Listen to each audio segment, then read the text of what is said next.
Good evening. Welcome to the Finance Committee meeting on weekday, February 29th, 2024. As chair of the committee, I recognize that we have a quorum and I call this meeting to order.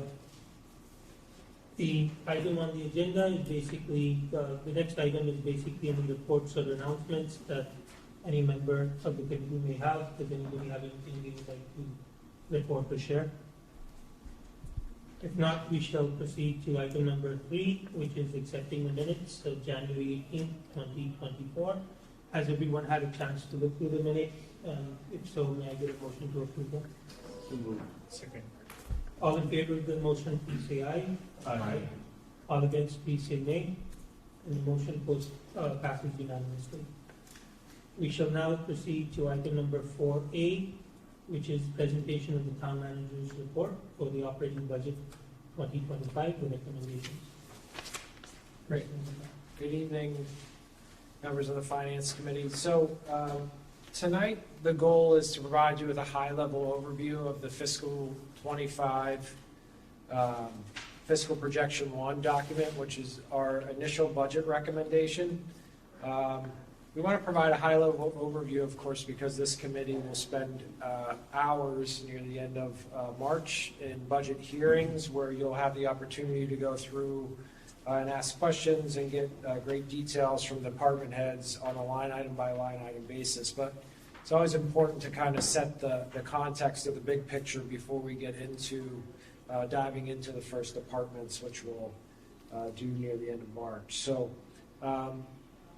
that'll be my context this evening, and I also want to spend a little bit more time maybe than we have in the past in talking about the longer range financial outlook. When that next override will likely need to be based upon spending and revenue patterns that we know, and hope to engage with you all in questions you have at the high level and make sure that we're all set for the budget hearings when they come up in a couple of weeks. So I'll start off by much deserved thank yous on the development of this budget. So we start off the process with the revenue manual in the fall, and from that point in time, David Snowden, Assistant Town Manager for Finance and Administration to my left, and Alex Martinez, Assistant to the Town Manager or Management Analyst, spend most of their hours each and every day beginning to build this financial plan. So many hours are put into this document even before it gets to the department heads, and then they spend a lot of time building their goals and needs and service levels in accordance with the strategic plan. So this year, we also had the benefit of budget review meeting support by Christina Wardung, the Human Resources Director, and Keith Baldinger, the Assistant Town Manager for Operations. So a lot of effort has gone into this across all departments, but a special thank you to those folks who really bring it together. So Alex, if you wouldn't mind changing. So I'll start, I want to start like with the broadest lens and begin to drill down into the focus before we get into the operating budget. So just Alex, if you want to go ahead, a reminder on the financial policies, which is where we start with. The select board reviews and sets key policy objectives year after year and at the outset of the budget process, and this includes setting certain funding and threshold levels that we strive to achieve for our reserve accounts, our free cash balances, our utility accounts, how we'll prepare the budget, capital planning criteria, and also our debt management strategy. Now, many of these policies remain consistent year over year, but they're reviewed each and every year. And the board provides any additional context that they feel is important. So, Alex, you can move ahead. So I do want to spend some time this year, a little bit more than we have in the past, talking about where we stand from a broader financial perspective. And I'll go back to the 2021 override passage in May of that year. So There were several commitments that were made to the community through the select board and the school committee. And these are the broadest of those commitments. I'm not going to read them to you on the screen, but looking back as we now enter the fourth year, which was the time frame that was established as the minimum amount of time before another override would be asked, we've really been able to achieve and align with and meet all these commitments that we've made to the community. So broadly speaking, we're in a very strong financial position because we've really met the criteria that we took the time to lay out in 2021, and many of you were a part of that process.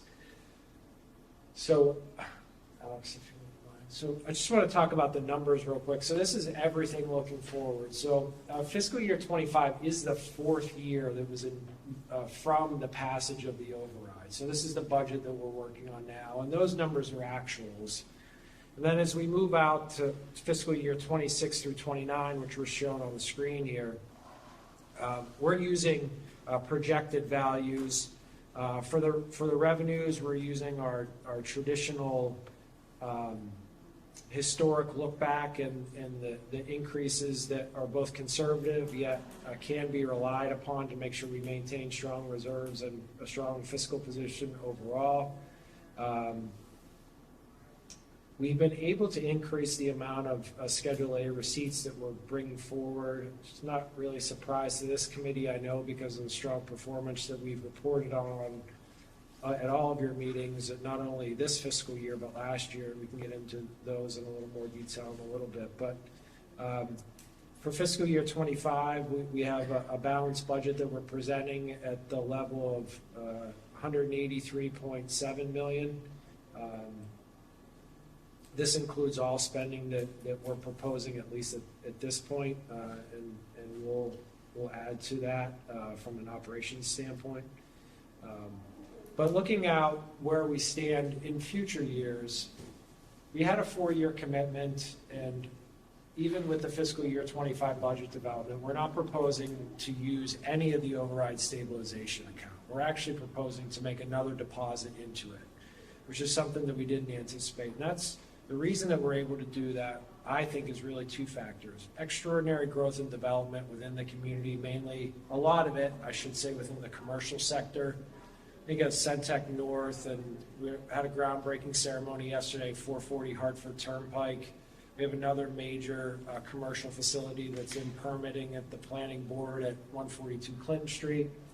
We have developments like the redevelopment of the Edgemere Drive-In, that have all come and benefited the tax rate generally. Certainly residential development, single-family homes continue at a really average and normal but strong for the region pace when you look at other towns. And then multifamily development has continued within the community as well.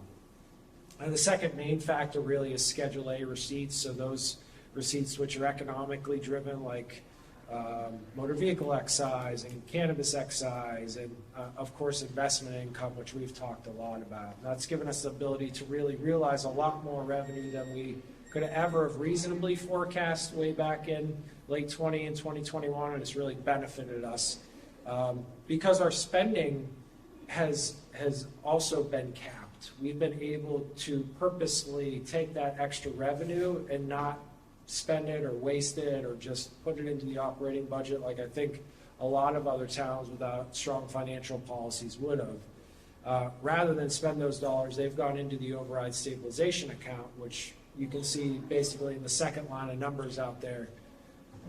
We haven't used yet. We don't think we'll actually have to use it next year, but then in future years we'll start to draw on it pretty heavily. So what we have up on the screen, just if you jump down to the bottom, is we're actually projecting that the 2021 override would provide 7 full years of balanced budgets rather than the 4 that was originally projected.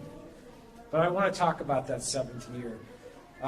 We really can't wait until the 7th year to ask the override question because that would be too late. So it would be, as I see things right now, my recommendation would be that I would recommend to the select board that we ask the next override question in November of 2026.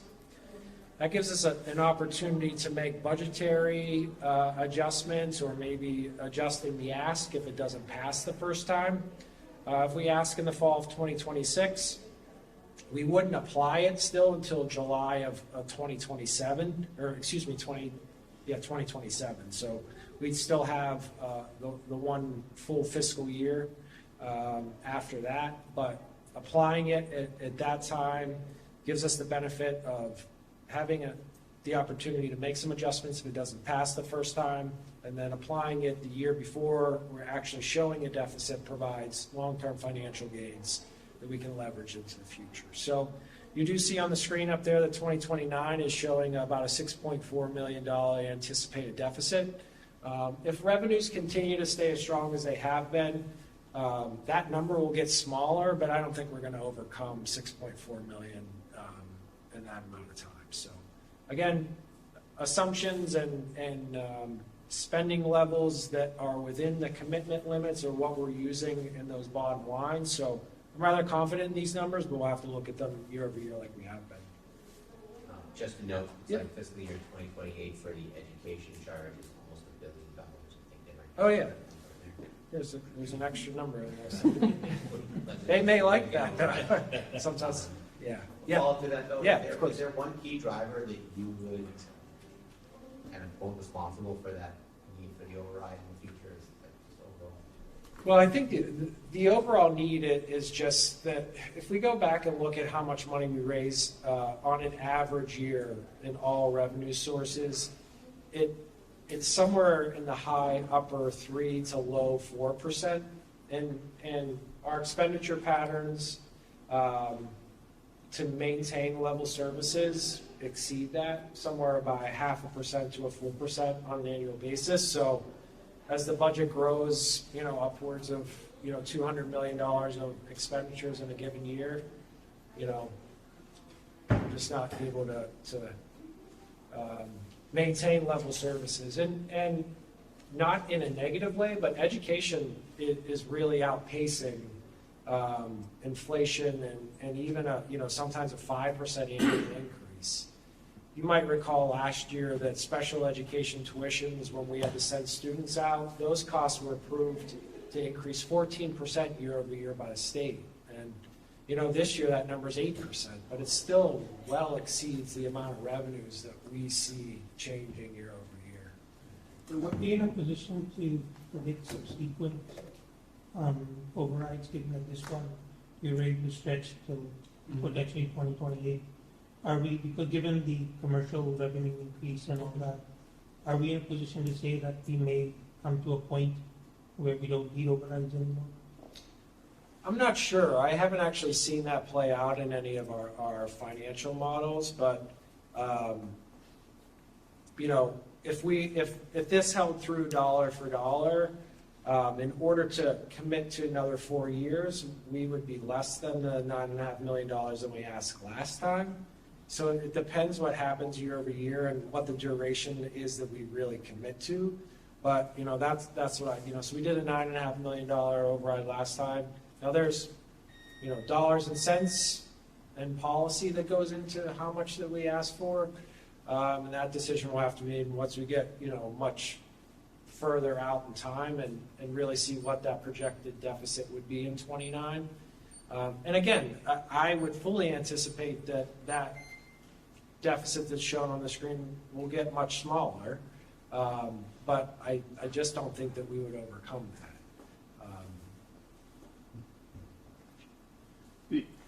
Are we also taking into account, the high-density housing that we'll be putting in?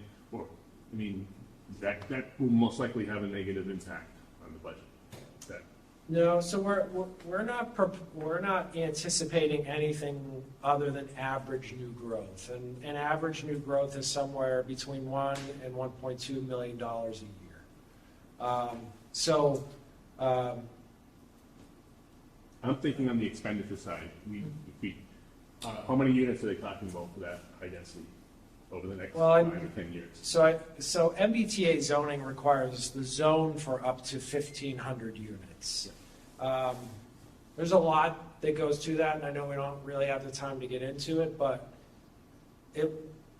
I'll just say, in a single sense, it wouldn't be a net of 1,500 new units, because some of the zoning is going over areas where there already is high-density housing. So, yeah. Gene? Quick question. I think we have another factor here that we're not, at least I don't think people in general are thinking about is the uncontrollable at the state and the federal level. Because with the expenditures that are going on right now, I don't see how it can continue at this rate. There's gonna be some drastic moves. Because the way they're spending the billions and the trillions, it's gotta funnel back to us. Yeah. I think the average individual can only pay so much, and it's gonna be a bust. It's gonna come right back down to us. So I think that ought to be thought about when you're looking at some of these projections. I don't know where you get the figures, the percentages, but I think definitely it's gonna hit us, and when it hits us, we're gonna be shocked. Yeah, I mean, what we're using in this is, expenditure patterns between 4 and 4.5% across all lines. And, some areas like shared operating support and health insurance are trended higher at, between 6 and 8%, because that's what we've dealt with health insurance renewals and health insurance trend year over year. So, but we've done I would say a good job of maintaining expenditures at the committed levels, which has allowed us to extend the override, again, as we project, nearly twice as long at this point. So we'll continue to work at it and evolve the numbers each and every year, and keep the committee updated.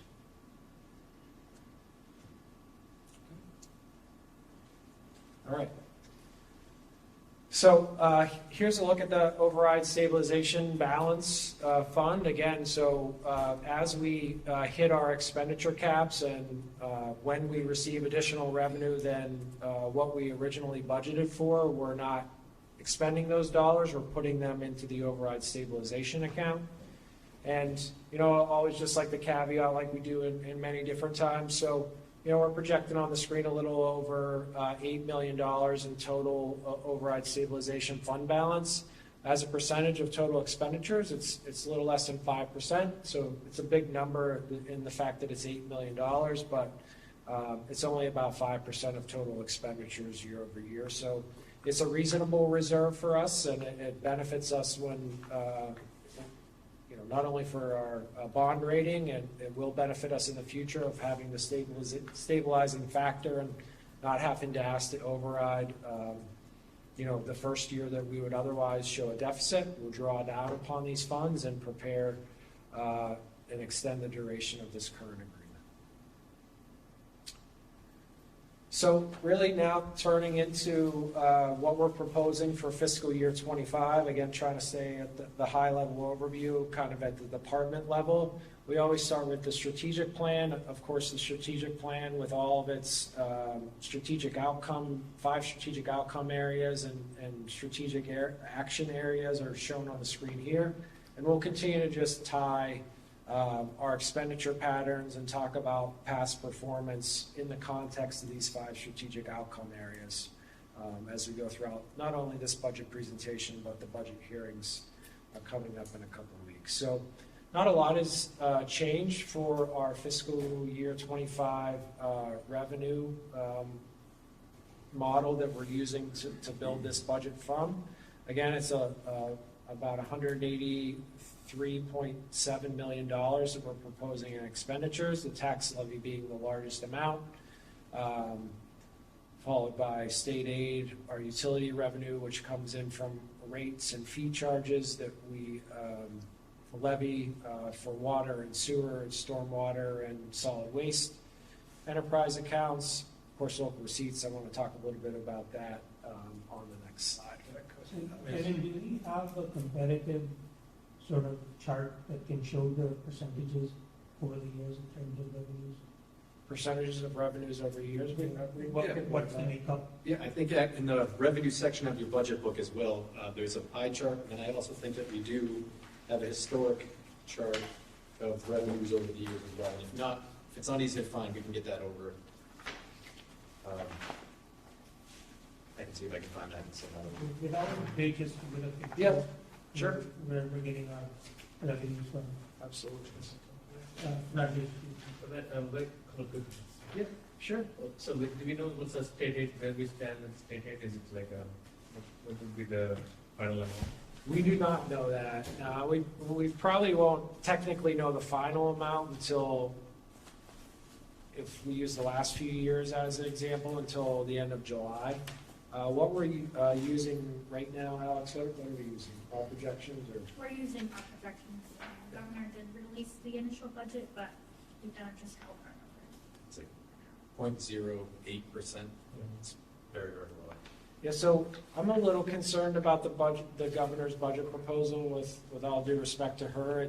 For me, with an increase of unrestricted general government aid of 3%, but month after month revenue this fiscal year being less than the targeted amount, I'm concerned that the legislature won't agree with her. And we'll actually pull some of that back. So I think if we stay at this conservative level, we're able to expend at appropriate levels even with this conservative estimate for state aid. So it's not harming us at all yet. It would only be upside if we pass the budget at this level, the state passes higher state aid levels, then we can make some decisions in the fall and put it in the stabilization or reserve fund or something like that at that time. One other quick question from the strategic priorities. How do we measure those, whether they're working or not working? To know how, do we have it like in metrics? So not always numerical metrics, but so fiscal year 24 that we're in right now is the first year that we are utilizing the strategic plan. So we're only about 9 months in right now. Our primary point of measurement is the accomplishment or lack thereof of the departmental goals that are all tied to the strategic plan. And that's going to be a key part of the presentation that each department head will make. They'll talk about their accomplishments last fiscal year and into this fiscal year, and where they've been successful, where they haven't been. Thank you. So again, the one main thing that I wanted to point out here, well, I'll talk about a couple things. So in the right-hand column, you'll see the difference between what we're using currently and what we originally mentioned through the revenue manual in the fall. So state aid is up, but the only reason state aid is up is because of the additional money that we anticipate through the Chapter 90 program, which is the roadway improvement program. So the governor's approach to using the fair share amendment tax or the millionaire's tax for the transportation component is to provide about 50% in additional funding through the Chapter 90 formula. So we receive a little less than $1 million in Chapter 90 year over year, and so the $497,000 represents the receipt of that 50% of extra funds coming year. So it's not something that we're using in the operating budget because that kind of sits outside of it because we can only use it for roadway improvements. Utility revenue is really a function of just better information at this point in time. It's associated with capital expenditures, and we'll talk about it near the end of the presentation. It's mainly associated with our additional investments in stormwater that are required this year. I think the most substantial change, which I already alluded to, is local receipts. We have local receipts document in front of you, an update this year. This last year we had record level of local receipts of about $15.8 million. Year to date, we're about $1 million ahead of where we were last year at this time. We still have the really favorable or top earning months of March and April for motor vehicle excise coming up. So we feel really confident. Motor vehicle excise commitment number 1 was $500,000 greater than it was last year. So all signs are indicating that we're going to greatly exceed the $12.55 million. Again, we actually earned 15.8 last year. So we have a high level of confidence that adding $1 million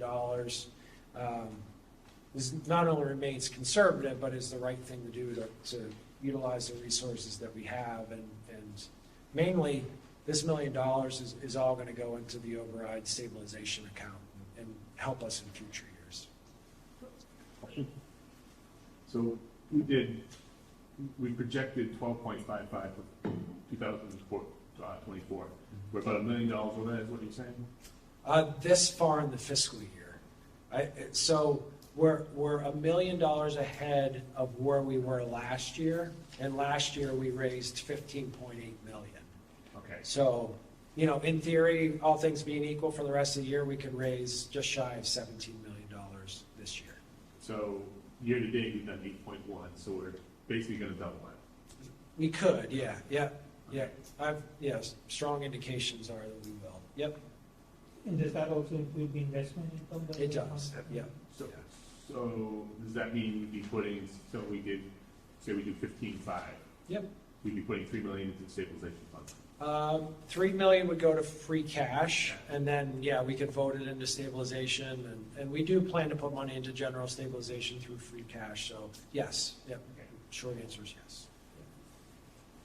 Next, one quick question on motor vehicle.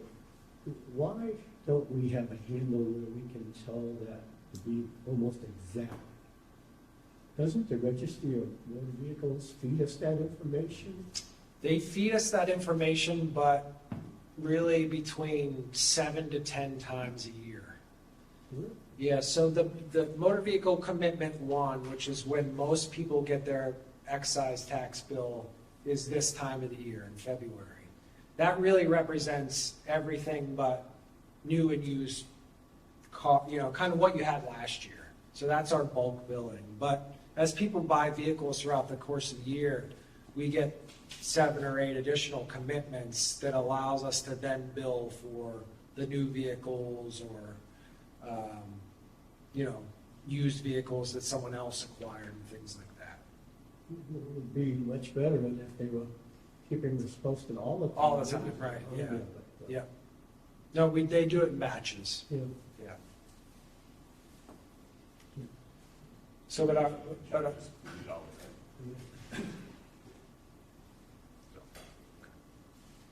all right, so now we'll get into the expenditures and really what's new and what we haven't talked at all about yet, which is the budget proposal that's before you. So it is a balanced budget, which I've mentioned a couple times. I'm not going to get into the educational expenditures because that's for Dr. Sawyer, and he'll be in to talk to you about that during his budget proposal. I will note that we continue to work on that number and ensuring that, it may change before we get to the March budget hearing, but we'll keep the committee updated over the course of time. So education is obviously the largest expenditure area. Municipal expenses, which we'll talk the most about this evening, is at 34 million, which is 4% higher than they were last year. Which is equal to about $1.3 million. Shared operating expenditures, which benefit both municipal and school operations, and then our debt service schedule, which is a known, with no new proposed debt coming up for fiscal year 25. Then our utilities, which come in from the rates again, and a variety of warrant articles that we won't really have shaped up for you all until we get to the April warrant article hearings, but we have some good placeholders in there. So again, in total, about $183.7 million in expenditures. The next Is the increase like sort of uniform in every category? It's not really, no, and so it was a challenging year for us, and there's been a variety of things that actually we can talk about this. Well, I have a couple slides right there. So here's a really high-level look at the municipal budget. Everything except for education has been removed. I'm sorry, education is still in this one. So this is a year-over-year comparison. It also adds in what the department heads have requested, and that's something that I want to talk a little bit about in the coming slides. where some tough decisions had to be made this year. So in total expenditures within operations, across all functional areas, including education, it's about a $6 million total increase. So what's going on the municipal side? Some municipal talking points or highlights that I just want to mention at this point. I've already mentioned it's a 4% increase, and that's about $1.3 million in new municipal expenditures. So let's slice and dice that a little bit and talk about where the money went. So across 27 of the departments, there was a total increase of about $1.8 million year over year. 9 departments have either been held level or decreased, and we're making those strategically in a number of ways, opportunistically when we can make reductions because we're making cost-efficient savings or adjustments to how we operate, strategic resource changes, and that we're moving funds to a different area because that's what's prioritized over the prior year's expenditures. So that's led to a variety of different outcomes for the departments. Again, 9 of them being held either level or decreasing, and 27 of them going up. Of the total increase in expenditures, not a surprise, the vast majority of our cost areas are in salary and wages. And whenever we divide that up a little bit more or look at it a little bit finer, almost $985,000 of those salary and wage increases are within the public safety areas of police and fire. So, Question? Is it, when you say contractual, most of the increase is contractual, is that the built-in raises? How much was due to new employees? we'll talk about that. So the budget only has 2.5 new full-time equivalents in it. So 2 of those are patrol officers, and 1/2 of them, the half FTEs in the clerk's office. Yep, contractual meaning union agreements and things like that. The police department and the fire department, are those positions additional, or are they still waiting to fill positions that we approved last year? The fire department is fully staffed. The police department, I'll have to get you a better update, and the chief will. I believe that, so we always have turnover, right? So we were notified today, after 23 years of service, that Lieutenant Paul Mateer is going to retire. So we have filled the new positions, but we still have some vacancies that we're getting to.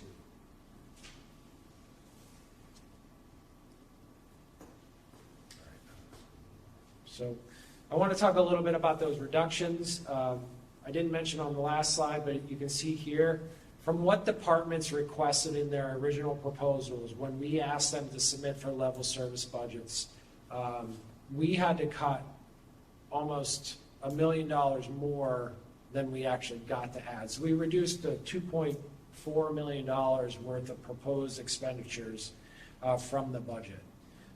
There's 2 that I want to talk about at this level. The difference on the sides of the chart is on the left. These were non-position related cuts. The items on the right were associated with proposed new positions, or either full positions or part positions. I want to just talk about the personnel board.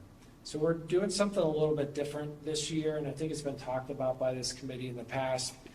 Instead of holding the COLA up in the personnel board, in order to provide a more truer cost of service for every department, we've included our proposed cost of living adjustment within the individual department lines. So going into the FY25 budget, the Finance Committee will have a better look of actual cost of expenditure on a department by department basis than you have in the past. We are proposing my recommendation to the personnel board will be a 2% cost of living adjustment for employees. That decision is made by the personnel board, and they're meeting a couple times over the next few months to take a vote on that. The other thing that I wanted to talk about is at the bottom right is the recreation budget reduction. That's not a true reduction in total cost. So I know this committee in the past has also talked about like when departments use revolving accounts and other accounts outside of the operating budget to manage their operations. So we had the recreation department include all their costs as if it were general fund expenditures during their budget proposal. So in total, the recreation department operation is about $1 million a year. And about $250,000 of that is funded through the tax levy, and the balance is funded through revolving account or other revenue that's raised outside of the tax levy. So we took a look at that. It gave us a really good financial picture in the budgeting system, but we ended up extracting it all back out. So that's, but we wanted to be transparent because it's within our reporting tool. So that's why it looks like. It wasn't actually a $736,000 reduction. It's just that's what's attributable to outside funding sources. So we're actually going to propose an article to bring in a consultant to help us really look into the deep costs of the recreation department, help us set fees better, help us get the right balance between general fund, tax levy support, and other support in the fiscal year if we're fortunate enough to get that funded, and I think we'll continue to budget better and be more transparent for these operations. So quick question, maybe I missed, not understanding it correctly, but it sounds like you cut $750,000 out of the budget. What was the budget? I mean, I don't have, I got to look at the numbers, but off the top of your head, what was that budget? Was it $1 million? I mean, So it's not actually cut. So there's two. I mean, pulled it out. Yeah, it's a little over $1 million. So tax levy is funding 25% of that. That's correct. Yep. And what level are we going to try to get that down to? What do we think is appropriate? So right now,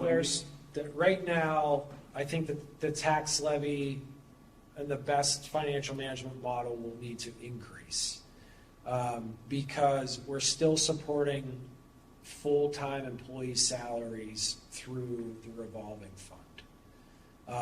And the revolving fund, although is stable and reliable, we did run into an issue during COVID where we had to lay folks off because we weren't running recreation programs and bringing those funds in. So it was kind of a double negative in that we didn't have the revenue to keep the staffing on board, which during the heart of COVID was fine because we weren't running programs, but it delayed our ability to get programs back up and running and fundraise and do all those other things once we started to turn the corner. All right, so let's keep going. So we'll start to talk about the various functional areas. We'll start with administration and finance. So in total, this functional area, mainly driven by that change in our approach to how we budget the cost of living adjustment, is down about $249,000, but $200,000 of that is the cost of living change. Unfortunately, we didn't have the resources within the 4% funding cap to maintain the higher level of the Finance Committee Reserve Fund, but we have budgeted level to where we started fiscal year 24. We made that $900,000 or $99,000 change at the fall town meeting last year once our revenue model was finalized and we were able to realize extra funding. So again, to stay within the spending cap, we've made that adjustment. I continue to think that we're doing a better job each and every year, especially the changes that we made in the fire department budget this current year and propose in the future year where we won't need to rely upon the reserve fund. But all in all, just a couple things of note. The town manager adjustment change, you can see there, is associated with Engaged and Connected as we continue to bring on the full funding of the salary of the communications coordinator position, which has greatly enhanced our ability to communicate with the community. I want to give a shout out to the assessors department because they have done some extraordinary things in the past years that has allowed us to really realize a lot more revenue than we would have. So over the past 2 years, they've received $10,000 additional a year and have done audits of commercial businesses to assess their personal property values.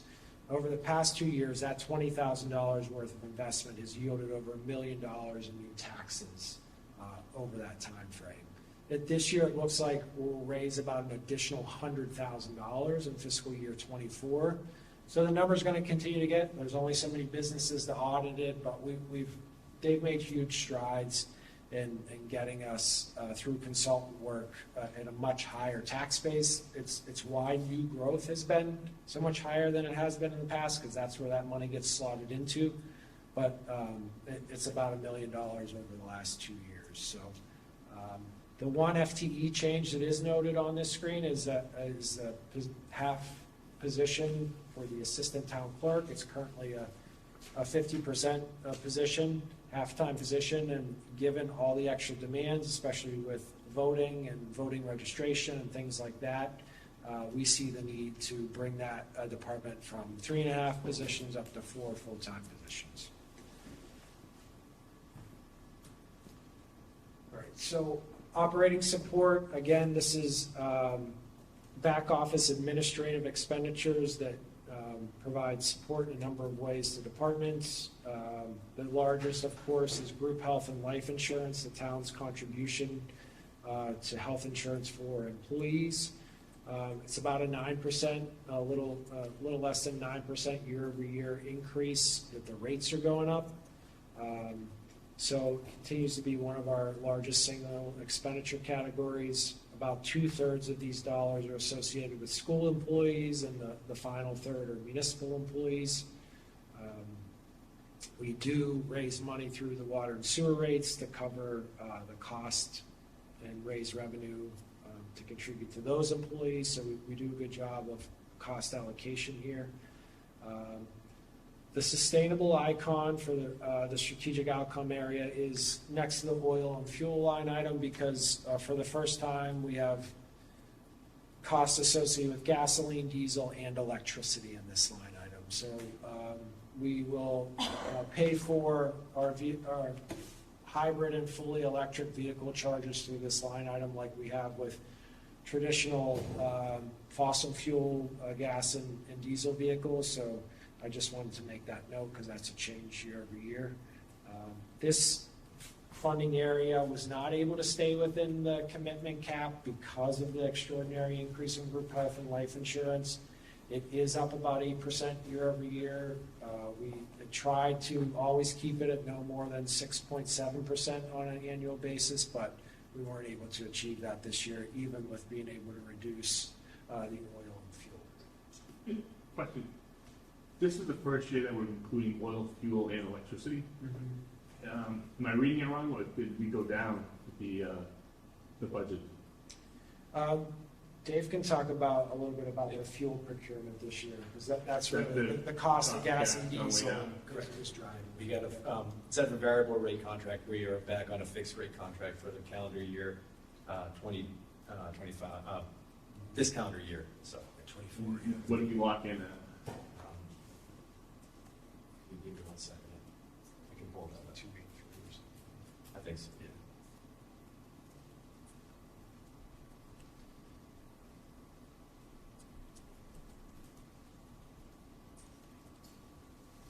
And what about actual fuel used? Have we seen a reduction in the actual amount of oil, gas? Not significantly yet at this point in time. I know we Our have- electric fleet is limited, and the heaviest users are probably the larger vehicles, especially during the snow season and such, and the police department. Yeah, I was going to say, pretty much every 3 officers that we add, we need another cruiser. Our fleet has expanded over time, so we could go back and try to normalize that and see on a per vehicle basis or something, but we haven't really looked into that yet. So unleaded beef, we're locked in at $2.89 per gallon, and diesel is $3.06 a gallon for calendar 24.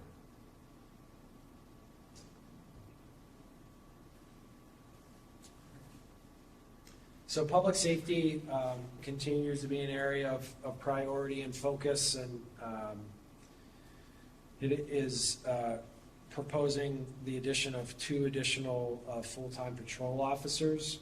Chief Anderson will talk about his vision and work towards creating a traffic enforcement division with these 2 additional officers, so we'll talk about that. But, you know, the fire increase is both contractual, and we're continuing to right-size the amount of funding that goes into fire each and every year, especially on the personnel side, as that has been a continual draw upon the reserve fund that this committee knows substantially, over $100,000 in a couple of the past few years. So we'll continue to right-size that budget, but this is where the 2 new patrol officers are coming in for police.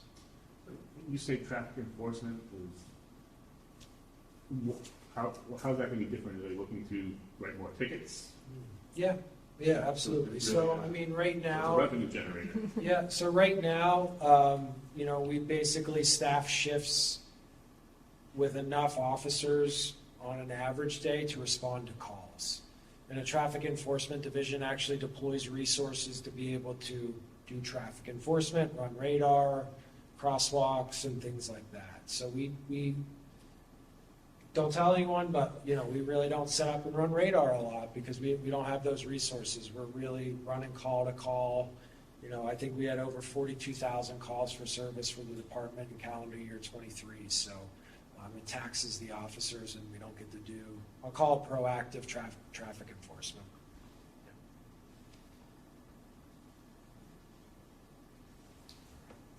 So retirement and other post-employment benefits fund, or OPEB. So it's a level of funding.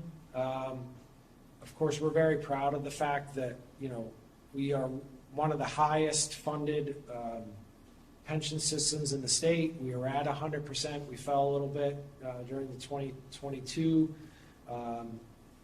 market drop.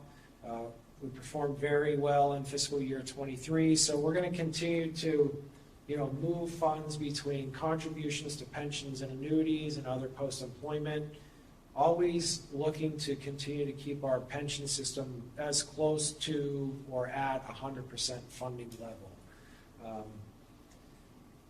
The pension system itself is largely funded by employee salary and wage reductions through their paycheck. So each and every employee contributes 11% of their salary and wages to the pension system. And those contributions have grown over time. If you rewind 20 years, most employees were only obligated to contribute between 5 and 7%. But in order to fully fund the pension system, it's realized that additional investments are required by employees. The town's contribution to the pension is really between 1 and 3% of total salary and wages that are paid on an annual basis. So it's not really a cost that's borne greatly by the town. So we've taken care of the extreme deficit that most communities are still faced with as far as their funding levels. But this year, because of really the performance in 2022, which we'll revisit again this year, we do have to make an additional contribution to the pension system to get its funding level back up. But I anticipate, given the performance in 23 and so far in 24, maybe this $501,000 will swing back to OPEB next year. So other post-employment benefits, just as a reminder, is the town's contribution to retirees' health insurance. So about 50% match between retirees and the town. All right. So this next section is with the Association of Public Works, or with the Department of Public Works. So a couple things to note here. Public Works Administration has the exceptional icon year. We're doing a lot of work within the Business Management Division, and Chris Muse will talk about this when she comes to talk about her team. We need to replace water meters. It's definitely a source of unaccounted for water, non-revenue water for us. We have aging meter infrastructure like many communities do, and they've undertaken a major initiative to really fast forward our technology and deployment of new meters across the community, which will have substantial revenue impact in reducing unaccounted for water and non-revenue water, which will allow us to moderate the tax rate and actually bill more accurately for all of our customers. So, Kevin, why isn't that in the utilities budget? So the $20,000 really isn't associated with that project per se. The water meters and those things are being funded through the utility budget. A large portion of the wages, about 35% of the wages shown in these line items, are actually funded through the utility rates, and they come in through an indirect cost. What are they They're expecting the positive revenue from once they replace all the water meters? What are we expecting the revenue to be in addition to that compared to what we're paying to do the replacement? So it's really hard to tell at this point. We think it could be upwards of about $200,000 a year in revenue that we're not billing right now. It's going to take us a while to replace the water meters. There's over 14,000 water meters in the community. We're working on the first mass deployment, which would include about 1,000 meters this spring. So, we'll be able to hopefully do more than 1,000 a year, but that's our first main chunk and run at it. And it gets frustrating at some points. A lot of our slowdowns become our ability to schedule the actual meter replacements. So if you think about an electric utility where your meter's on the outside of your house, when Selco wants to change your meter, they basically give you notice and say, I'm going to do it, and they can access it on the side of your house. But since we need to get into people's house, it takes us a lot longer to do that. Sometimes we have to turn the water off before we actually get to do that. So, yeah. Question. So, I'm assuming these are smart meters that we are talking about? We are deploying meters that have full smart meter capability. So we will be able to go there. They won't be deployed in a fully smart format, meaning that they won't provide like instantaneous and automatic feedback back into the system, but the technology that we're using is smart. We need to upgrade our software and all That's those what I things. was going to come at, is that Yep. if we are enabling that, then what's the cost associated with upgrading the software? I don't know that. We're rolling that out in collaboration with Selco. They're adding, so we're going to be using the same AMI reading system. And the remote read devices out on the water meters work with that system. So it's sort of a partnership with Selco at this point. Yeah, Selco will be fully deployed in their smart meter initiative within the next 12 to 14 months. And then we'll use that network to build our system off of. So Solco will provide that kind of a service? Correct. We've been in the development of theirs. We've also been involved in understanding how the electric reading and the water reading works together and such. So we're probably going to be a year or 18 months behind their rollout, but that's our intent. Thank Gene? Offhand, you have to remember what the brand was, because we used Badger meters for a long time in this town. So the AMI remote read device is an Itron device. The meters we are installing now are Deal. Thank you, Alex. Yeah. So we've had, that's the most recent purchase. It's the Deal meter and then this Itron remote read device. Plastic body. Yeah. Yep. Brass internal pieces. We're also, for larger meters, we're going to ultrasonic, which helps over the time. They don't sort of slow down and get clogged. There's less things in there for reading errors. Because the last time we had a major changeover, it took us about 4 or 5 years Yep. to do it. Yep. It was just, I don't know. We think we learned a lot from looking back at what they did then, and I think we could do it a lot faster and better.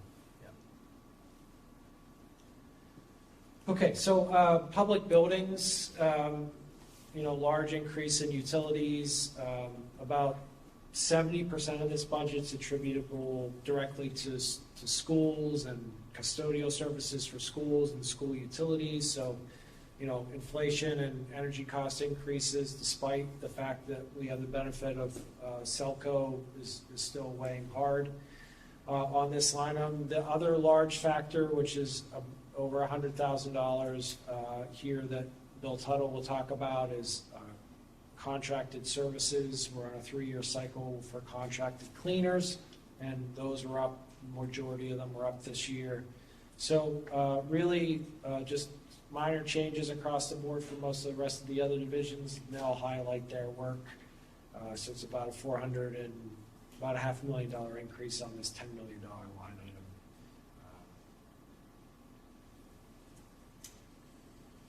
So community development. This is the prosperous icon. Planning and economic development have done a lot of work. It's a new aspect of our operations, relatively speaking, having only a planning department for the last 3 years at this point. We are increasing, we're not increasing any staff in this area. We're trying to get competitive on our wages and maintain the staff that we have. So that's the primary driver that Chris McGoldrick will talk about during his budget presentation, but really only $27,000 across this functional area, so minor changes moving forward. Human services, again, not a drastic dollar increase. I put the prosperous icon next to recreation. We continue to provide a lot of changes in the recreational services area, a lot of new programs being brought by the new director, Laurel Rossiter, and her staff that she'll talk about during her presentation. The library, of course, is the largest expenditure category here, and we are making some staffing level adjustments that is driving this cost increase, but really average cost increase or below average cost increase for human services functional area. So turning to our debt service, not a lot of changes in debt service. The vast majority of those are for the water capital improvement, the first round of borrowing that we did for that $12 million borrowing authorization. So without that, it would actually have been a decrease. So there is a decrease for the general fund and tax bills for principal on our long-term debt schedule. You can see all the projects that are up there. I think we lost one project came off this year, which you see there for the Spring Street School HVAC improvement project. So not a lot of changes in debt service. And turning to the principal, you can see a very similar pattern. Because we use a level debt service schedule, our principal is declining rapidly year over year. So you can see that there's a $242,000 increase for the water, which is netted out the vast majority of the reductions, but otherwise $132,000 decrease year over year, and a lot of that benefiting tax bills for reduction in tax levy. When do they expect to have the Selco fiber to the home complete? Are we behind schedule on that? I don't know off the top of my head whether we're behind schedule. I think we probably have at least 24 more months of deployment, but I can get that answered for you. Yeah, at some point regular cable goes away though, right? Regular cable, the cable boxes themselves go away this fall. Right, so what happens for the other 12 months for those that didn't get it? So you can still use the internet function through the coax cable. You just can't use the cable box. So the Selco Stream function is an internet-based TV function. Okay. So they'll have to still stream through. Yeah, it'll stream through the internet. Yep. All right, so that takes us to the next slide, which is an overview of the utilities. Our utility operations for fiscal year 25 in total is a little shy of $22.6 million. So the most significant increases is within the stormwater fund. This becomes our 6th year of stormwater operations, and when we need to really begin to make capital investments to improve the quality of our stormwater and groundwater by making upgrades and improvements within the system that Andy Truman will be able to talk with you all about. But we'll just run through each one of those utilities briefly as we move forward, starting with pay-as-you-throw, which there are a lot of changes on the way that were highlighted at the select board meeting on Tuesday, with a new hauler coming on board for July 1 and moving to single-stream recycling. Not a lot of changes with the budget, but we do have to account for the cost increase through that new hauler, which was the lowest bidder, but still a cost increase year over year, which is the vast majority of that $281,000 that's in the expense line item down near the bottom.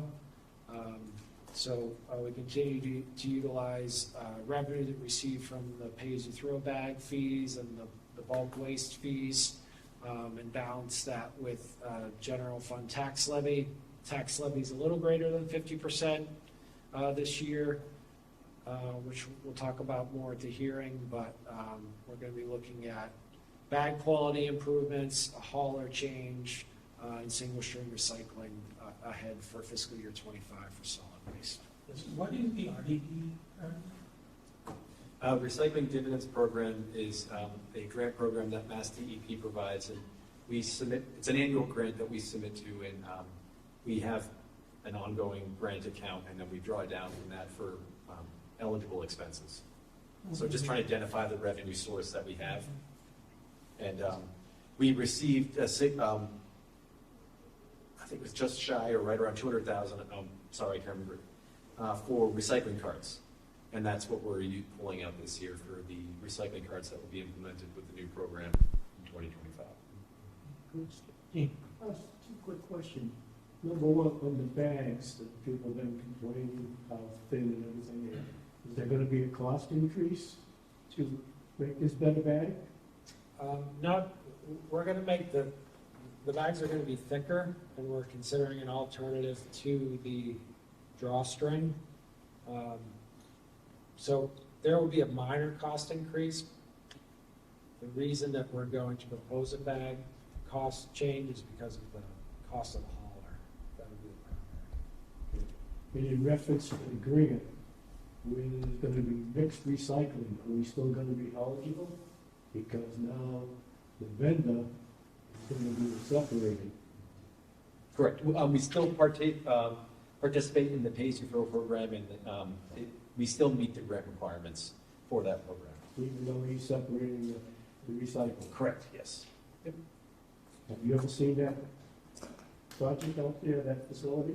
Casellas, I've been to Harvey's, and It is brutal, what they have to do, separating that stuff. I don't know how they maintain it. and then just one more small note. The Gosha from the solid waste program, she's working to see if we can get some heavier bags for residents to be able to try earlier this spring. This is still very new, just so we can get feedback from residents on have there been any improvements. So if we do start to roll out thicker bags or a different alternative type of bag, we'll have some feedback from the residents beforehand.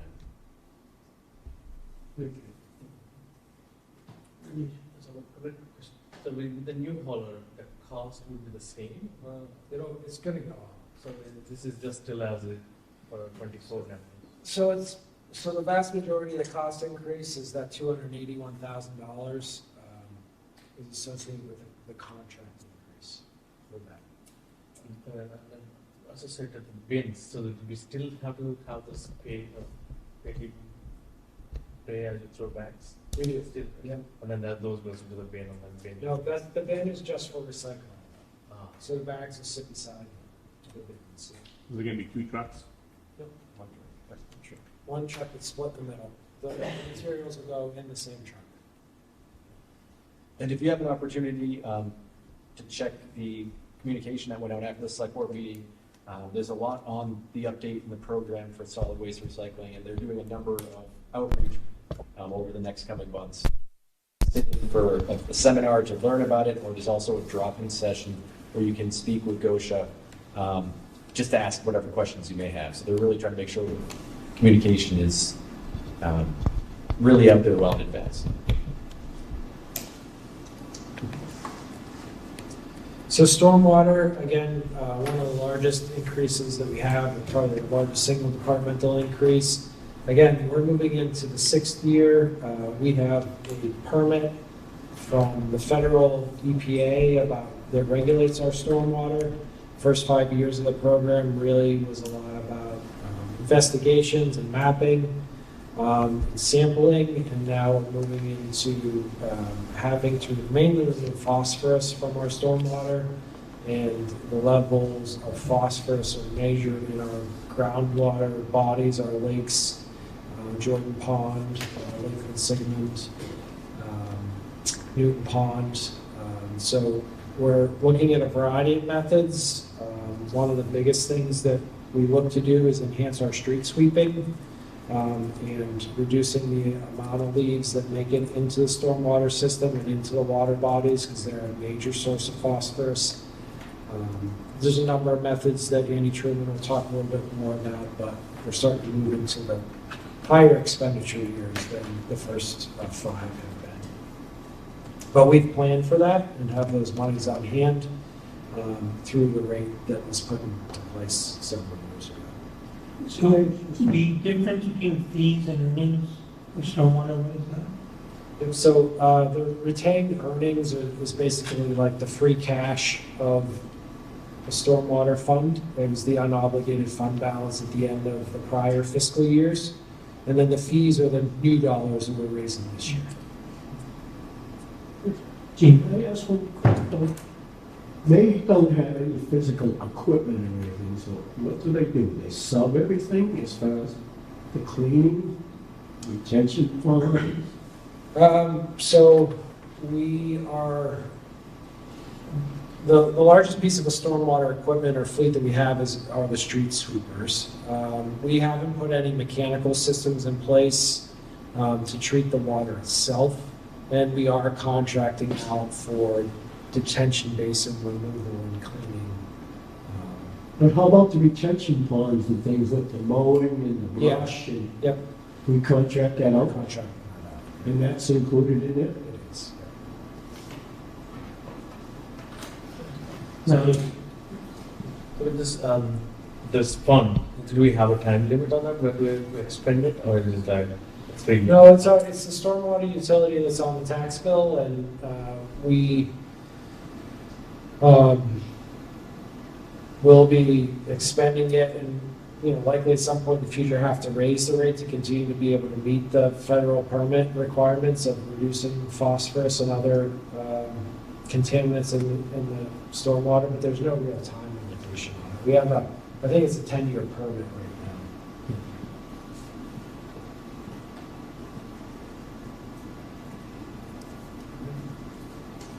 So the sewer budget, rather large budget, almost $12 million in total revenue that we anticipate. So we will, not a lot of improvements here. We are using SRF funding to make some major improvements to Maple Avenue Pump Station and Rolfe Avenue Pump Station. That was funded last year. We don't have a debt schedule from the state yet for the revolving funds, so that's not attributable yet, but when it comes, we will have the revenue to be able to cover that. Water, pretty similar, pretty status quo. We do have the funds in here to be able to cover the debt service obligations that part of the $12 million that we borrowed. We continue to work through the design of the new PFAS treatment plant and have been selected to be on the list to receive state revolving fund whenever we go to construction for that project at some point over the next 24 months.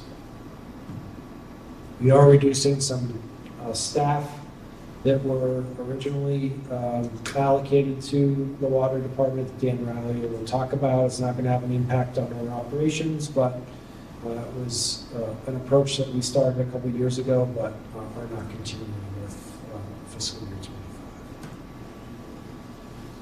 And that's it. Happy to answer any questions or talk about the broad aspects of the budget. And look forward to, of course, the upcoming hearings at the end of the month. Any questions from the committee? Katie? The legal fees, are the fees for the Beal school included in it? They are in our budgeted number, yes. Are they projected high enough, or is it going to be, you were supposed to be a decision in the courts today? Yeah, so the judge didn't make a final decision today. He will be issuing a ruling according to him as soon as possible, so we don't have a final resolution on our request for summary judgment. We may need a reserve fund transfer, or will likely need a reserve fund transfer for this fiscal year. That's where the majority of the costs are coming, and Alex, I don't know if you know the number off the top of your head. I know at one point it was a little over $50,000 in fees associated with the defense of that special permit. 60 probably at this point. So, I mean, I say that they're in there because, you know, we don't normally do any extraordinary appropriations for the covering of lawsuits or anything like that. We have a healthy amount of funds in there to cover our normal legal fees and the defense or prosecution or whatever we need to do, legal actions that we need to take on behalf of the town. This year, 24, will be an anomaly where we'll likely need some additional funds because of that single big case, but we generally have sufficient money in that line item.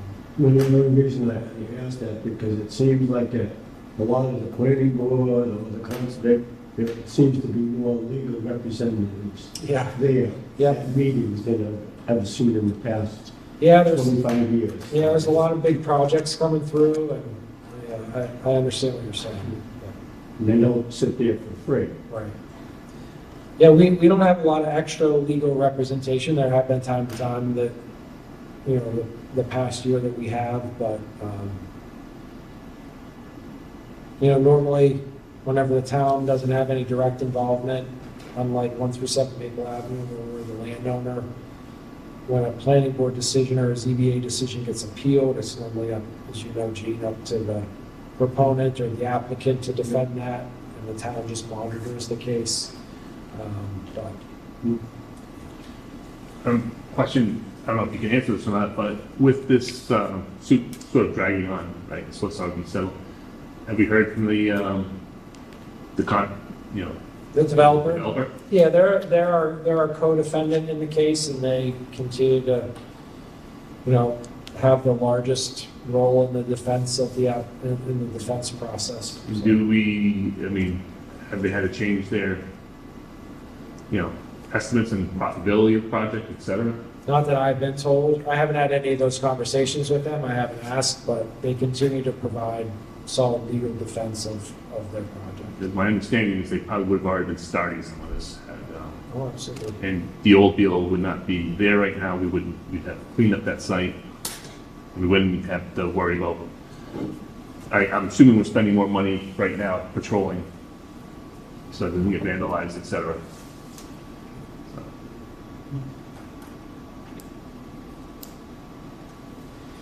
Okay, I guess we're good. Thank you, Kevin. We shall move to item number 4B, which is finalizing the finance committee expectations for budget hearings. Alan, could you be covering that? Yeah. So as you know, at the last meeting, we solicited some feedback on the expectations for the budget hearings, and we were happy to incorporate a lot of that feedback into our guidance. We did finalize that guidance memo today internally, and we'll be distributing it to department heads tomorrow. And just to kind of summarize some of the changes we made, so departments will be expected to touch on longer-term vision and goal outlooks. We will be asking for a status. They'll be providing a status on FY23 and FY24 goals and accomplishments, as was mentioned a little earlier. They'll touch on their preliminary FY25 goals. Each department will talk about grants that they've received and been awarded in the past 12 months. the public safety departments will be prepared to answer some of the questions that were asked about, overtime and those salary lines.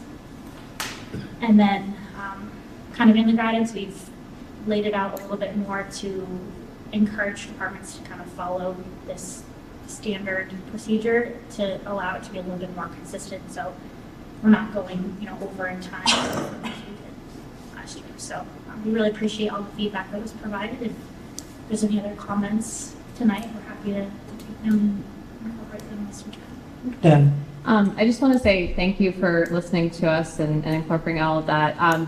Do you have any concerns that, the time that I saw the memo, the time's pretty short for them to be able to cover all of those topics?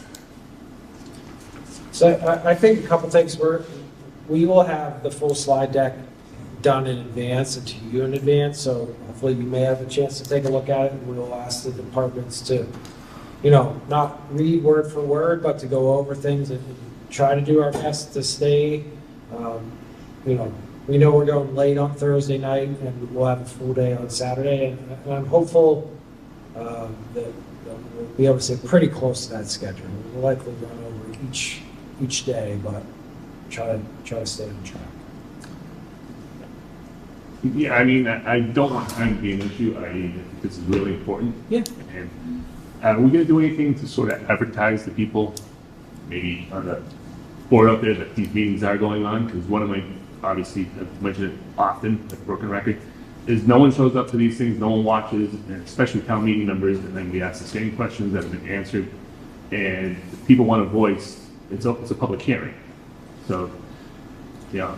Yeah, so we have started enhanced communication with town meeting members already. I know most of you are town meeting members, and we sent out our first weekly town meeting email blast that we plan to do every week now until town meeting. We're highlighting that the budget's published, and we'll reiterate the fact that those budget hearings are coming up, and part of our daily, weekly, monthly communications that we're doing, communications coordinator position, your hearings will be highlighted. So we are trying. Yeah, I'm just, again, I'm trying to, because I keep hearing people complain that, we're not open book, and we are. It's just no one wants to actually open the book and read it. Today, the email came from Ted, specifically targeting meeting with this. I'm talking about even the general public. Yeah. Oh, yeah. Gene? Have we ever looked at other communities to see what the response has been at public hearings? It's a good question. I've participated in other communities, and I can tell you it's the same. Well, it's interesting because I just talked to the fellow from Plymouth, and he said the rooms are packed. And I didn't realize Plymouth was still a town with the population. I thought it was 65,000 people there. I thought it was town council and mayor. Yes, in my experience, and it's only 2 other towns in Massachusetts, but, Grafton, we held one Saturday full day budget hearings. I can't remember anyone attending those years that I was there. In Leicester, we didn't even do that. We covered the budget one night like this, and if there was a particular department head that was requested, the finance committee, they would come in. Otherwise, I would handle the budget myself. So, You have to look at coffee and dessert. Need more money? Can we have department heads ready with, what was their benchmark for the year, how they exceeded from goals and accomplishments? Yep, absolutely. That would be good to have. And then the second thing, with respect to public safety, if we have a breakdown, how many traffic-related incidents that we get called on, police get called on. Yeah. And personally, I have seen there is tremendous amount of traffic increase. So I just want to know, what that is, versus. I know the police chief definitely includes that information. We can also ask for if there's supplemental information from departments that maybe doesn't fit in the slides, but that they want to provide, we can certainly put that information in your drives outside of just the presentation. Do we have a set of, I know the school committee always talks about a set of towns that are similar. Do we have a set of towns that we can compare ourselves to for staffing sizes, et cetera? You know, that it's similar. I know it's not gonna be easy, there's no town. I mean, we have a core set of towns that we use on a quantitative basis that came out of our classification and compensation study for human resources. There's a variety of ways to slice and dice it. What page 24 and 25 have some comparisons in your budget book to start with, but These are based on specific financial indicators, less so maybe Yeah. community size, but comparable communities. And yeah, so we use the same 15 communities for, I think there's 9 different economic metrics, I think. But we can also, But it'd be interesting to see about comparable communities. You know, what does their police staff look like? yep, What are their budgets broken down by? You know, are they higher percentage of education, low percentage of education in the budget for? There's also different comparisons, right, when it comes to education. When the education budget is separated, there's more, they're comparing different towns and communities than what we are comparing here. The 15 listed communities here are different what the school budget is. It'd be nice to sort of figure out how we can get a set of towns that we can, both school and everything kind of compare against, if there is. yeah, the State Department of Education changes their towns that they compare other towns to. Like, they provide a set of data that the school provides to you, and that changes every year based upon enrollments and a number of other factors. So I completely understand what you're saying and appreciate that. And if While we are talking, while we are talking about the comparison of those 15 communities, right, I think can we call out or at least somehow indicate which communities are also paying, you know, for projects like ours, right, like library. I know Grafton recently built a library. So, you know, like, I know we have a tax rate comparison, but then, you know, what kind of other projects, other towns are also paying? Just so that we know, or people know. Yeah, I mean, we can run, I mean, there's a lot of reports available on the State Division of Local Services, the Department of Revenue's webpage that we can access and build some of those data sets for you. If you could share, that would be helpful. The full website? Yeah, you can share the full I- website with you. And only go to Desi to download the data. Yeah. By myself, so that's easy then. if you like the data, I do recommend the DLS website. They've done a major overhaul over the past 7 years, and it's, We'll get that up to you. yeah, Yeah. and that's tremendous. Data science. It actually may be something worthwhile signing up for as finance committee members. They send out newsletters that also provide you updates on state information, state revenue sources, and then there's just focuses on individual topics as well, so you might find there being some other benefits. Yeah, thank you. Yeah, if you could send that to us. Sure. Any other questions related to 4, please? Now we can move to item number 5 on the agenda, which is to review the meeting schedule. March 21st, at 6 p.m., we will be meeting the fiscal year 2025, our first session of our budget hearings. The second one will be March 23rd, which is Saturday. We start at 8:30 a.m. After that, we have our public hearings on April 11th and April 25th. And on Thursday, May 16th is our pre-town meeting, followed by the annual town meeting on May 20th. Any questions or concerns from any member of the committee about these dates? Now, we shall move to correspondence, item number 6. We received an email to the Finance Committee from Dr. Joseph Sawyer, the Superintendent of Schools, regarding the fiscal year budget book dated Wednesday, February 7th, 2024. 6B, we received a letter to the Finance Committee from the Norfolk County Agricultural High School regarding the fiscal year tuition rates on February 21st, 2024. So I assume that will be sort of affecting our school budget. It was very minor, but it will be reflected. Yeah, so there's only one student that attends there, but as you can see, the out-of-county tuition rate that we pay for that one student is $27,905. Does that include transportation? It's very expensive, yes. Are there any other questions regarding the correspondence? If not, we shall move to item number 7, which is adjournment. May I get a motion to adjourn? Motion to approve, Your Honor. Second. All in favor of the motion, please say aye. Aye. All against, please say nay. The motion passes. Thank you, everybody, for your participation.